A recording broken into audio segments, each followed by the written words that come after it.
안녕하세요. 생명을 되살리는 기독선, 성경이 열리고 구원과 만나는 기독선, 그리고 일관 독법으로 총괄 제설하는 기독선의 모선사입니다. 지금 우리가 기독선의 기독선 요론 중 두 번째 매듭인 창조 요결, 창조에 관해서 지금 학습하는 중입니다. 그만큼 이제 처음 하늘과 땅이 시작될 때 그 의미들, 하나님께서 창세기 그 1장에서 5장 그리고 그 1, 2장에서 말씀하시고 3장에서 에덴 동산으로 넘어갈 때까지 그 시작의 의미들을 바르게 깨닫고 이해하는 것이 우리들의 전체 성경 진리를 이해하고 꿰뚫어 가는데 절대적인 의미를 갖고 있기 때문에 그렇습니다. 그래서 조금 약간 이제 우리들이 많은 공을 들여야 하고 조금 더 자세하고 정밀하게 살펴나가고 있는 중입니다. 지난 시간에 계속해서 우리는 빛이 있으라 하시는 하나님의 그 계시, 약속과 또 그 당신께서 그 성취하시는 말씀 가운데에서 그 뜻을 바울과 베드로가 어떻게 해석해 주고 빛으로 오신 그리스도께서 그것을 어떻게 완성하셨는가, 이거에 대해서 간략히 살펴보았죠. 계속해서 지금은 이제 4절 5절에 이제 그것을 빛이 있으라 하시고 4절로부터 어둠에서 그 빛을 나누셨더라 라는, 어둠에서 빛을 분리하시는 하나님에 대해서 오늘은 살펴보고자 해요. 이것을 따로 공부해야 할 만큼 상당히 심오하고 되새겨 볼수록 아주 귀중한 교훈을 담고 있기 때문에 그렇습니다. 함께 살펴보기로 하죠. 3장 1장 3절 4절에서 이제 그 빛과 어둠을 나누시는 장면이 나오죠. 우리가 얼른 생각하기에는 빛과 어둠이 공존하고 있는 것처럼 느끼기 쉬워요. 마치 상대적으로 빛과 어둠이 함께 있는 것처럼 이렇게 생각하기 쉽단 말입니다. 그러나 그것은 우리들의 눈에서 우리들의 수준과 생각에서 존재할 뿐이지 절대 하나님의 차원에서는 있을 수 없는 일입니다. 그건 애초에 성립되지 않는 말입니다. 빛과 어둠은 절대 공존할 수도 없고 양립할 수도 없는 노릇입니다. 우리 생각이 지어내서 그럴 것이라고 상상할 수는 있을지 몰라도 실제로는 그렇게 되지 않습니다. 빛이 오면 어둠은 가고 빛이 가면 그 자리에 어둠이 자리하는 것이죠. 주께서는 악을 기뻐하는 하나님이 아니시다고 성경에 말하죠. 악이 주와 함께 거하지 못한다고 우리가 누누이 살펴보았습니다. 시가서 그 5편 5장 그 4절에요. 참 빛이신 주님이 그대로 어둠을 삼켜버리면 어둠은 쉽게 그리고 흔적도 없이 사라집니다. 그런데 그럼에도 불구하고 왜 하나님께서는 물질 세계에 어둠이 있도록 허락하셨을까요? 그것은 피조물이 아무것도 아닌 존재요, 하나님 없이는 무가치하며 죄요 죽은 자라는 걸 깨우치시려고 하는 배려고 우리를 위한 피조물, 죄된 인생들을 위한 하나님의 친절과 배려입니다. 여러분들 가끔 그런 것 좀 눈여겨보실 수 있나요? 어둠의 실체에 대해서. 우리가 지난 시간에 살펴보았죠. 어둠의 실체라는 것은 없다고요. 빛이 없는 걸 어둠이라고 우리가 상대적으로 부르는 것이지, 시편 139편에도 말씀하잖아요. 주님은 영이시고 전능하신 분이기 때문에 하나님께는 영과 빛과 어둠이 아무 의미가 없습니다. 그러나 우리 죄된 인생, 우리 피조물들에게는 하나님의 뜻과 하나님의 전능하심을 가르쳐 주려는 섬세한 도구와 방법들이 필요하단 말입니다. 그게 하나님의 배려죠, 우리들을 위한.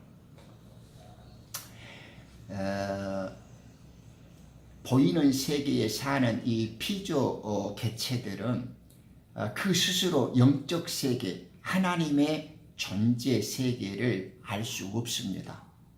어둠에 있는 자가 어둠을 제대로 알 수 없거니와 빛을 볼 수는 더더욱 없죠.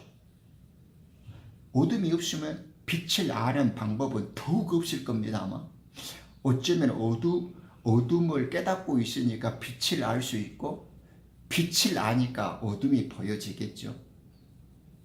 그러니까 빛과 어둠은 우리 같은 피조물들에게 필요한 것이지 하나님 당신께는 의미가 없을 수도 있죠. 그러기에 성경은 어둠 속에 속한 인간들을 향하여 너희는 안개다, 야고보서 4장 14절 하죠. 풀과 들의 꽃 같다, 이사야 40장 6절에도 나오죠.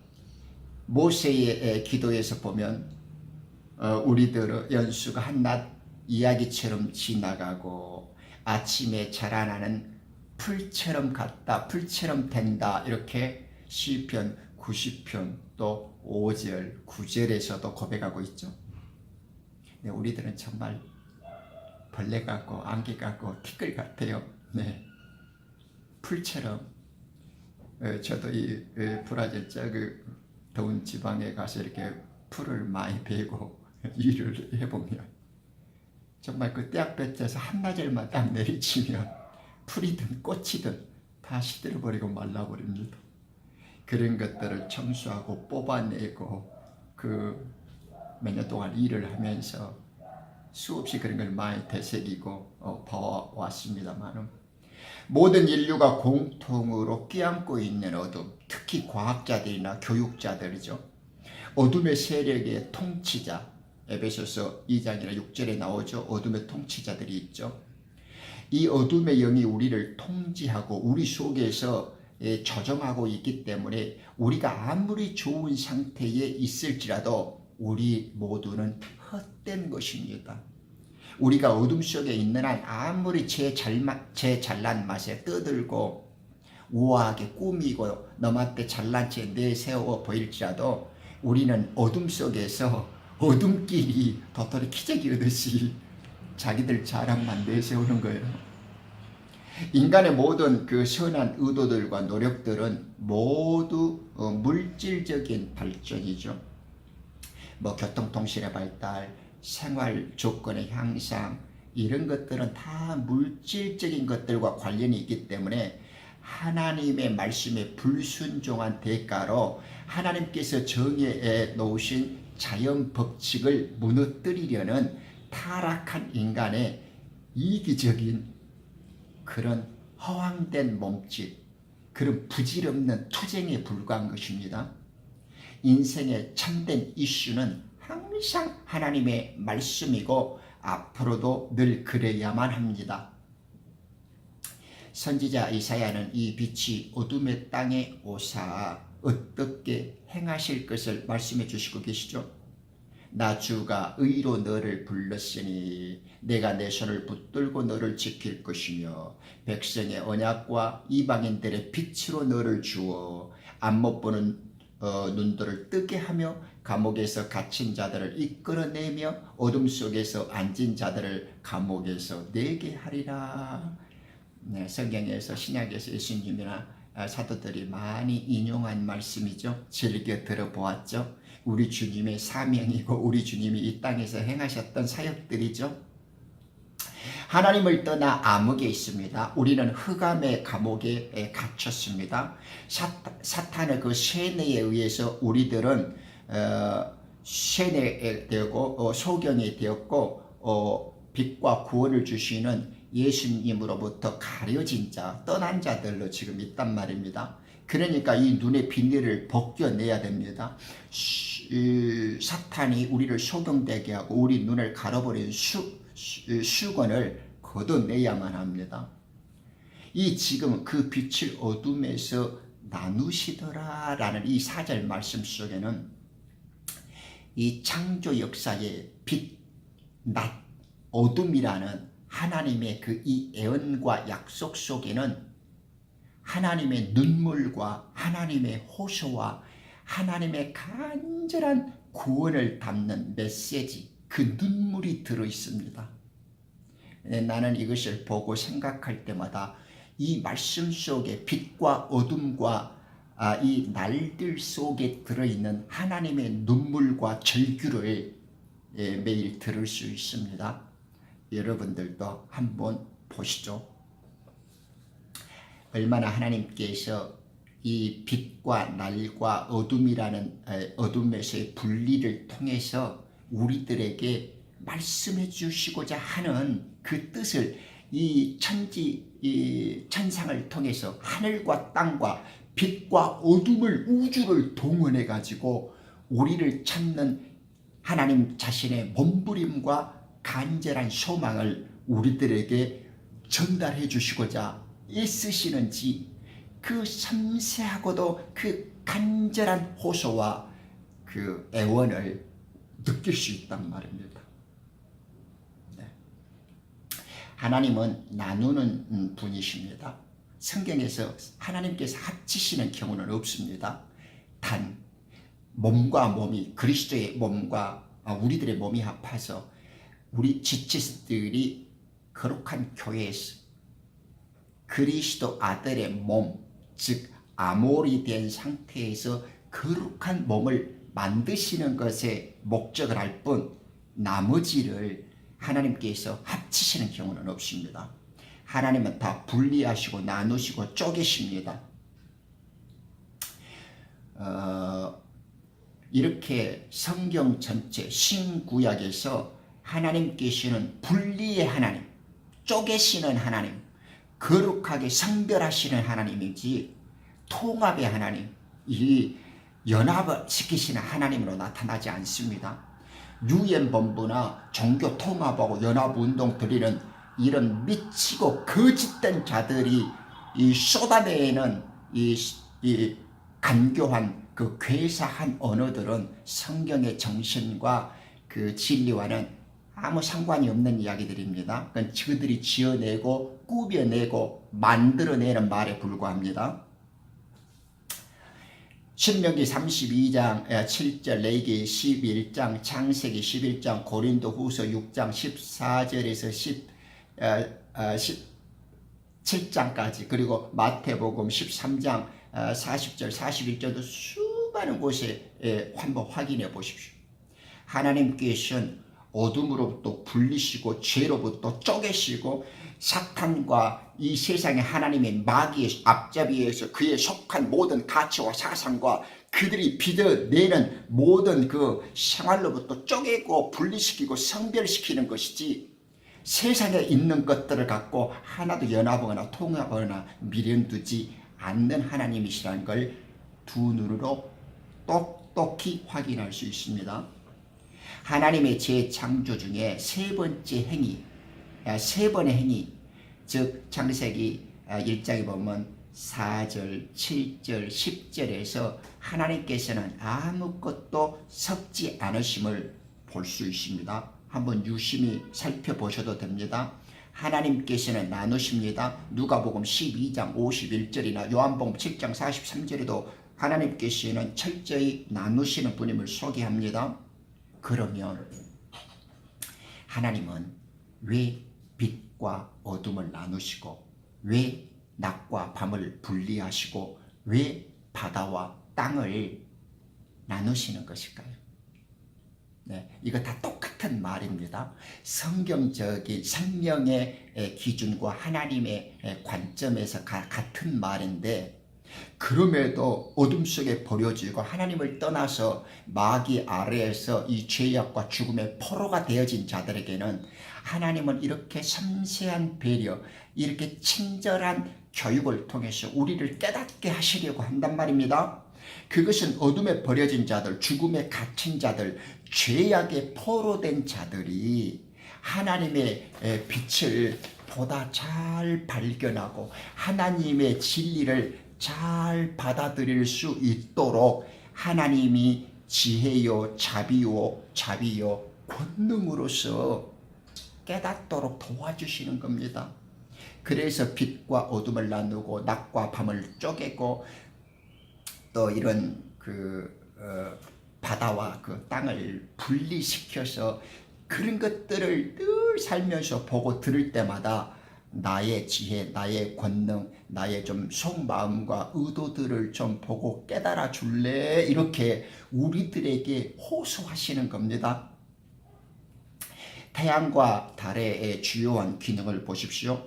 그것은 어둠으로부터 빛을 나누는 것이죠. 성경 기자가 1절에서 4절까지 셋째 하늘로부터 17절, 18절 태양계 즉 둘째 하늘로 기록을 전개하고 그 다음에 우리가 발을 딛고 있는 땅과 바다를 묘사하고 있는 것은 우연이 아닙니다.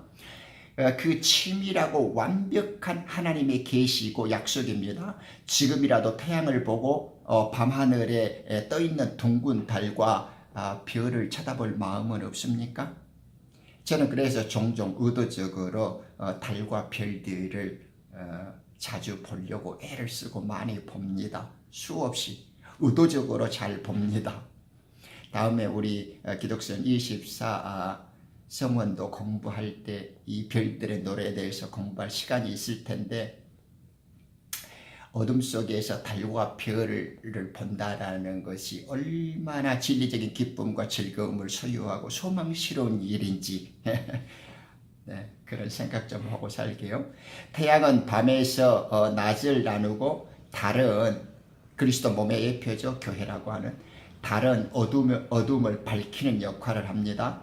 따라서 어둠에서 분리되어서 그 어둠을 밝히지 못하는 그리스도인은 성경적인 의미에서 참 그리스도인이 아닙니다. 에베소서 5장 7절, 골로새서 1장 13절, 데살로니가전서 5장 1절에서 6절 다 비유돼서 나온 말씀이 있죠. 하나님께서 그 빛을 낮이라 부르시고 어둠을 밤이라 부르시니라. 저녁과 아침이 되니 첫째 날이더라 라고 5절에서 말씀하시죠. 그런데 5절에서 날과 낮이 이 태양이 있는 낮과 이 밤이로 되어서 아침이 되어지는 한 날이라고 하는 말이 이 킹제임스에는 데이 이 고딕체 큰 글자로 써졌단 말입니다. 그리고 같은 데이예요. 낮과 날이 한 단어고 특별하게 그 날만 고딕으로 써졌단 말입니다. 왜냐하면 5절에 고딕으로 되어 있고 누구나 알 수 있는 11절에 밤이면서 아침이 되니라는 24시간을 뜻하는 하루의 날이라는 것은 데이스 소문자로 딱 표기가 되어 있거든요. 모든 날들은 좀 특별하죠. 성경은 이토록 섬세하고 킹 제임스는 우리들의 죽어버린 눈을 가장 소망스럽게 보여주는 간직되어지고 보존되어진 하나님의 타락한 세상이 오기 전에 모든 인간의 지식과 진봉과 마귀의 발악이 오기 전에 킹 제임스 왕을 통해서 하나님의 말씀을 온 세상에 뻗들이기 위해서 보존하고 간수하고 섭리되어진 성경이란 말입니다. 그 성경에는 이러한 것들이 섬세하게 표현되어져 있습니다. 그러면 왜 고딕체로 날과 날을 그것도 첫째 날에만 표기했을까요? 네, 좀 특별하죠. 네, 까닭이 있습니다. 이 둘째와 첫째 하늘을 이 어둠의 권세자 사탄에게 내어주셨잖아요. 하나님은 이 창조 우리 창조 요역에서 하나님이 창조했다라는 건 그 시장님 안에서 이 분리, 선택, 투옥, 심판이 일어났다는 말씀을 이제 확고하게 기억하고 계시죠? 그러니까 제가 그런 말씀을 이제 잘 언급을 안 한다 해도 당연히 이 창조요결에서 창조라는 언어 속에는 그러한 의미를 내포하고 있다는 걸 밝히 이해하시기를 바라요. 이 어둠의 권세자 사탄에게 내어줄 때부터 그에 속한 사탄과 그에 속한 죄인들을 다루시겠다는 이 하나님의 특별한 경륜입니다. 경륜, dispensation, 그죠? dispensation. 그 경륜이고 가장 우선순위라는 거죠. 히브리 3장 15절이나 고린도 후서 그 6장 2절에 그 날들에 대한 의미들이 나오죠. 거기에는 그에 따른 기간이 있어요. 베드로후서 3장 7절, 누가복음 19장 42절에 이렇게 한번 시간이 나실 때 섬세하게 찾아보실래요? 그러면 그 날들 속에 담긴 하나님의 목적과 그 날들에 담긴 하나님의 예정된 기간과 그 날들 속에 담아둔 하나님의 심판과 그 어떤 그 결정의 날, 그것을 지칭하기 위해서 사용되어진 의미다라는 걸 금방 깨달을 수 있습니다. 그래서 창세기 1장 4절과 5절에서 빛과 낮과 밤을 예언하시고 이 약속을 성취하러 오신 예수님을 요한복음 11장에서 우리는 만날 수 있습니다. 그러니 창세기의 창조 요결에 대한 창조에 관한 공부는 간단하고 짤막하게 써졌지만은 예수님께서 신약을 통해서 그 약속되어진 말씀을 성취시키고 완성시키는 진리의 말씀과 하나로 꿰뚫어서 연결시켜 볼 때는 너무나 흥분되고 소망스럽고 가슴 벅차오르는 거죠. 네, 의로움과 구원이 우리 스프링업 되고 bring forth salvation, 구원으로 터져 나오는 것이죠. 확인해 볼까요? 예수께서 대답하시기를, 요한복음 11장 9절입니다. 낮은 12시간이 아니냐, 누구나 낮에 다니면 넘어지지 아니하리니 이는 그가 이 세상의 빛을 보기 때문이라. 그러나 사람이 밤에 다니면 넘어지나니 이는 빛이 그 사람 안에 없기 때문이다. 하루의 시간을 유대인식으로 나누면 12시간은 낮이고 12시간은 밤이잖아요. 유대인들의 그 시간 사용법은 우리들과 좀 다르죠. 그런데 유대식의 시간법을 생각하면 이 말씀은 더욱더 선명해집니다. 그러니까 밤이라는 것은 저녁 6시부터 다음날 아침까지 6시죠. 그리고 낮은 아침 6시부터 저녁이 되어질 6시 때까지니까요. 그래서 8절에서 제자들은 예수님께 이흠을 경고해요. 근데 주님께서는 이흠이라는 것은 밤에나 도사리는 것이지 낮에는 이흠이 없다, 이렇게 지금 말씀하시는 겁니다. 예수님의 화법이 늘 이러죠. 비유고 생명을 향한 집중의 언어를 갖고 계시기 때문에 그렇죠. 주님께서는 이 땅에 와 계신 지금이야말로 주님의 시대요, 빛이 환히 비치는 낮의 시간이다. 그렇죠. 주님의 활동하심이 낮이고 빛이잖아요. 그러니까 낮이기 때문에 이흠이 없다라는 걸 제자들에게 지금 설명해 주십니다. 이흠하다니 그게 무슨 소리냐? 지금은 빛인 내가 여기 와 있는 밝은 낯이 아니냐라고 지금 예수님이 말씀하시는 겁니다. 낮은 사람이 일하는 시간이죠. 예수님은 그 일을 수행하시는 동안 낮이었습니다. 빛이었습니다. 그리스도께서 하나님 아버지께로부터 부여받으신 사명을 완수하실 때까지는 그 누구도 예수님의 사역을 방해할 수가 없었던 것이죠. 이 구절을 영적으로 적용해 보면 낮에 다니면 넘어지지 않는다라는 예수 그리스도의 말씀은 늘 주님과 함께 동행하면 위험에 봉착하더라도 넘어지지 않는다는 뜻이죠. 주님과 동행하는 삶은 하나님의 말씀을 붙잡고 하나님의 말씀에 순종하며 하나님의 약속을 믿고 사는 삶입니다. 그리스도를 신뢰하는 생활입니다. 하나님의 말씀이 등불이 되어 우리의 발길을 밝히고 있기 때문에 우리는 돌에 넘어지거나 어두움에 처해져서 위험한 상황에 이르지 않습니다. 왜? 하나님과 함께 다니고 있고 빛에 거하기 때문에 그렇습니다. 반대로 생각하면 하나님의 빛에 거하지 않고 예수님과 동행하지 않는 삶은 위험에 있고 밤에 속한 자들이고 어둠의 절망 가운데 있는 곧 떠난 자요 죽은 자라는 것을 알 수가 있죠.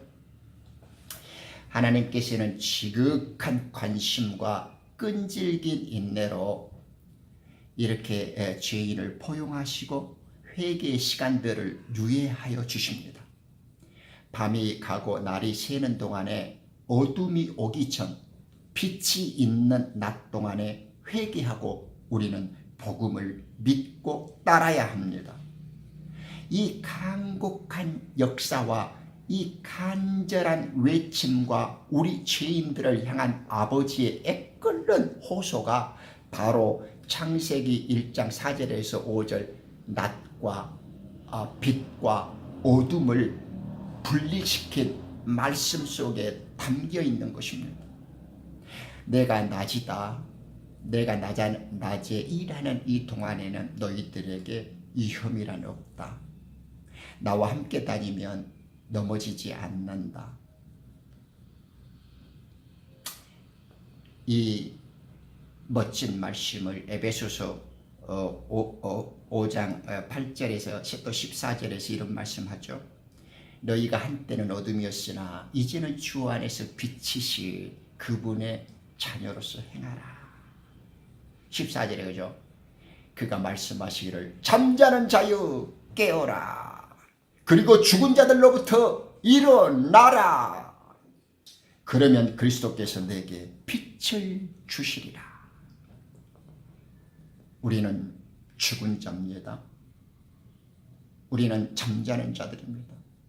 회당장 야이로의 딸처럼 죽고 무덤에서 살동이나 썩은 냄새나는 나사로와 같이 죽은 자들이고 지옥의 사망, 마귀와 죄의 포로가 되어지고 이 어둠의 사슬 아래 갇힌 자 되었지만은 주님의 빛이 비춰준 걸 깨닫고 우리의 생명이 하나님께 달렸다라는 것을 깨닫고 빛 가운데로 고개를 돌리고 우리의 눈을 쳐들 때 우리는 회당장 야이로의 딸처럼 번떡 일어날 수 있고 무덤에서 쇠가포를 벗고 걸어 나올 수 있는 나사로처럼 부활의 생명으로 살아나게 될 것입니다. 이 빛은 이 어둠의 땅으로 내려오셨죠. 하늘들을 창조하시고 그것들을 펼치셨으며 땅을 펴셨고 거기에서 소산을 내시고 그 위에 백성들에게 호흡을 주시며 그 안에 다니는 자들에게 영을 주신 분 하나님 주가 이같이 말하노라.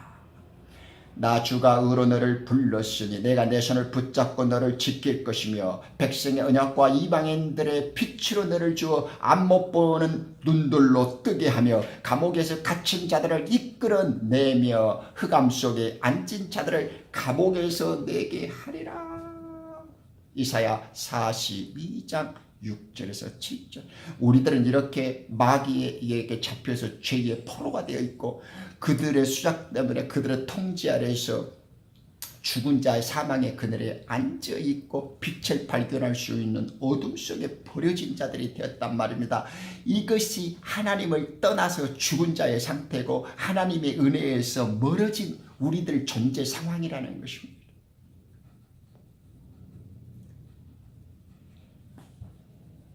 이 회복을 위해서 이 죽음의 그늘에 앉아있고 이 흑암에 이 사망에 버려진 당신의 백성들을 찾아오시려고 빛 대신 주님이 이 땅에 복음을 들고 오셨습니다. 그래서 의사의 말씀을 갖고 회당에서 가르쳐 주시잖아요. 그 말씀이 누가복음 4장 18절 이하 말씀 아닙니까?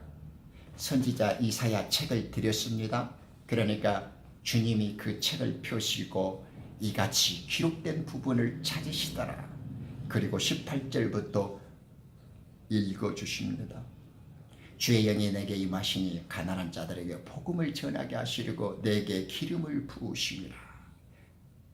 그가 나를 보내셨으니 마음이 상한 자를 치유하고 포로된 자들에게 구원을 선포하고 눈먼 자를 보게 하고 죄 뽑힌 자를 해방시켜주고 주의 기뻐 받으시는 해를 전파하게 하심이라. 책을 딱 덮었습니다. 그리고 그것을 맡은 자에게 다시 주셨습니다. 해당에 있는 모든 사람의 눈이 그에게로 주목되었습니다. 그리고 주께서 그들에게 말씀하시기 시작했습니다. 이 기록된 말씀이 오늘날 너희 귀에 이루어졌느니라.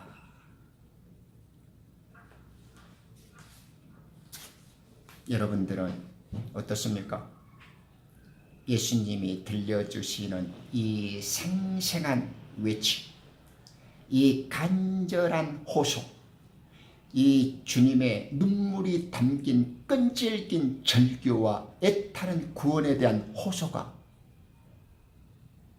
귀에 정정이 들리고 가슴 속에까지 메아리 쳐지는 겁니까? 한 번쯤 하나님이 우리를 구원하시기 위한 이 발버둥치고 몸부림치는 노력에 대해서 통곡하는 시간들이 있기를 기도합니다. 들어주셔서 감사합니다.